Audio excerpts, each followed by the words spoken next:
I was standing in front of the mirror my mother kept covered with a cloth, because vanity was a sin, and she had uncovered it only that morning for this. Flour still clung to my knuckles from the bread I'd left rising. Behind me, I could hear my father and the bishop talking low in the next room, the way men talk when they are deciding something about you without you. I did not know yet that they were deciding my whole life. I only knew that my mother would not meet my eyes in the glass. I'm Rebecca, and this is Plain Voices, stories that were never meant to leave the kitchen. More than 90% of you watching haven't subscribed yet, and I understand why. Trust is earned slowly here. If you stay, tell me in the comments, what is the one memory you find yourself returning to even now? I was 17 the first time I understood that being looked at was not the same as being seen. The women in our district had a particular way of watching me, not unkindly, exactly, but carefully, the way you watch a pot that might boil over. My hair was dark and thick and refused to sit flat under my prayer cap, no matter how tightly I pinned it. My eyes were the kind of pale blue that made English tourists slow their buggies on the road just to look. I did not choose any of this. I want to say that plainly, because for years I believed, somewhere underneath everything, that I had. My mother told me once, folding laundry with her back to me, so I wouldn't see her face, that beauty in our community was not a gift, it was a test.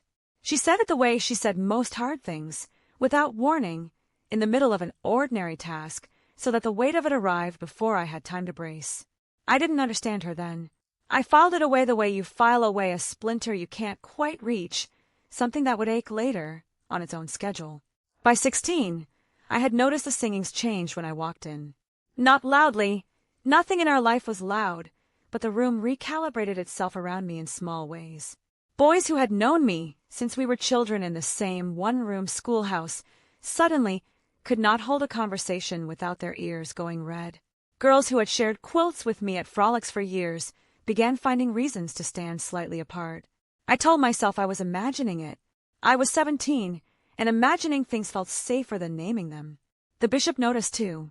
I want to be careful here, because I do not believe he was a cruel man, not in the way English television makes these men out to be. He was, I think, a practical man, and in our world practicality and cruelty can end up looking identical from a distance. He began, that year, asking my father questions at the end of service that had nothing to do with crops or weather. I did not hear these conversations. I only saw their aftermath, my father's face a little tighter each week, a little more like a man doing arithmetic he didn't enjoy. What I did not know yet, what took me years to understand, was that my face had become a kind of currency in a marketplace I hadn't agreed to enter. A widower 2 districts over had lost his wife to fever the winter before, left with 4 children and a farm too large for one pair of hands. I learned later that my name had come up more than once in rooms I was never invited into. Being spoken of like weather, like a good harvest, that was the curse the title promises, and I want you to understand it did not arrive all at once. It arrived the way frost does, quietly, overnight, and you don't feel the damage until morning. There is a particular kind of loneliness in being wanted for something you didn't build. I had worked hard at bread making, at quilting, at the 100 small competencies a wife needed, and none of that, I came to realize, was what was being discussed in those rooms. My hands, my patience, my faith, these were assumed. What was being weighed, instead, was my face, as though it were a field being measured for yield. I did not have the words for this feeling at 17. I only had the flour on my hands, and the mirror my mother uncovered that one morning, and the low voices in the next room deciding something about me that I would not be told until it was already decided. I want to tell you what happened next the way it actually happened, slowly, without music swelling, without anyone raising their voice. That is the part people don't expect. The biggest turns in a life like mine rarely come with drama.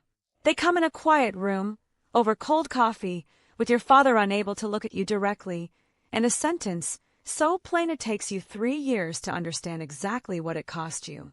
My father told me on a Tuesday, which I remember only because Tuesdays were washing days, and I had lye soap still burning faintly on my hands when he called me into the front room. He did not sit me down gently.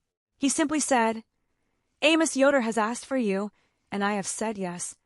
The way he might have told me the price of feed had gone up. I did not cry.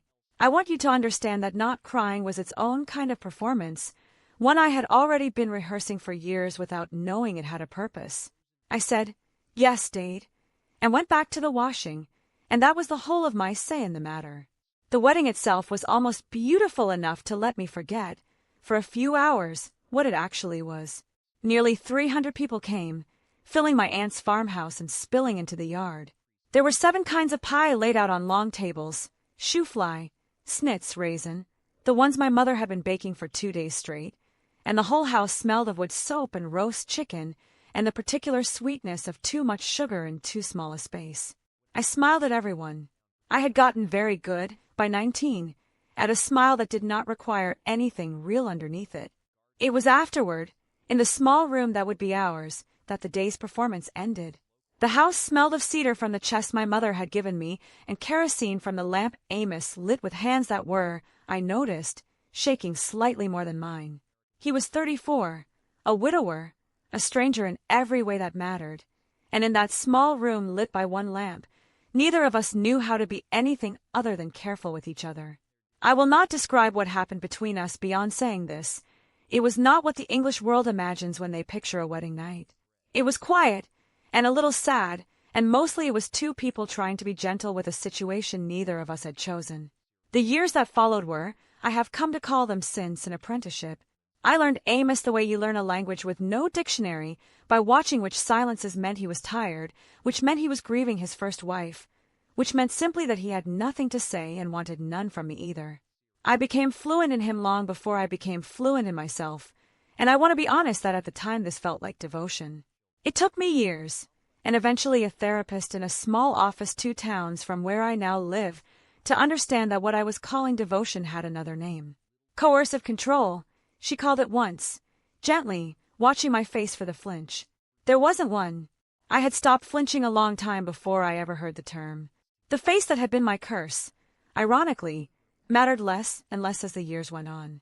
Amos was not a man given to comment on such things, and the community's watching eyes had moved on to newer, younger daughters.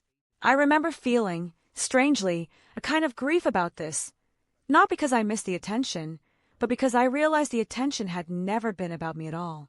It had been about what I represented to other people, a good match, a fertile field, a face that made a widower's grief more bearable to look at across a breakfast table. Once I understood that, something in me went very still, the way a pond goes still right before it freezes all the way through. It was 4 years into the marriage, going through Amos's coat to mend a torn lining, that I found the letter. I will not tell you everything it said. I will tell you it was in his first wife's handwriting, written before she died, and that reading it explained things about Amos's silences I had spent years trying to interpret on my own. I sat on the floor of our bedroom for a long time afterward, holding that letter, understanding for the first time that the sealed, careful man I had married had been sealed long before I arrived, that some of what I had absorbed as my failure to reach him was, in fact, never about me at all. Both things were true at once. I had married a good man, and I had also spent years apprenticing myself to a grief I was never told existed.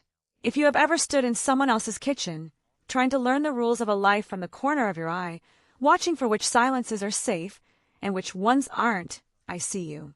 I stayed in that marriage, in the end, not because I was trapped, though for years it felt that way, but because once I understood what I was actually looking at, I could finally choose it honestly, on my own terms, instead of performing a choice I'd been handed at 19 with life's soap still on my hands. The life that was chosen for you is not the only life you're allowed to want. Sometimes, though, it becomes the life you're allowed to finally choose for yourself, and that choosing, quiet as it is its own kind of door. More than 90% of you still haven't subscribed. If this found you tonight, consider staying. The door was already there. You only needed someone to tell you it was unlocked.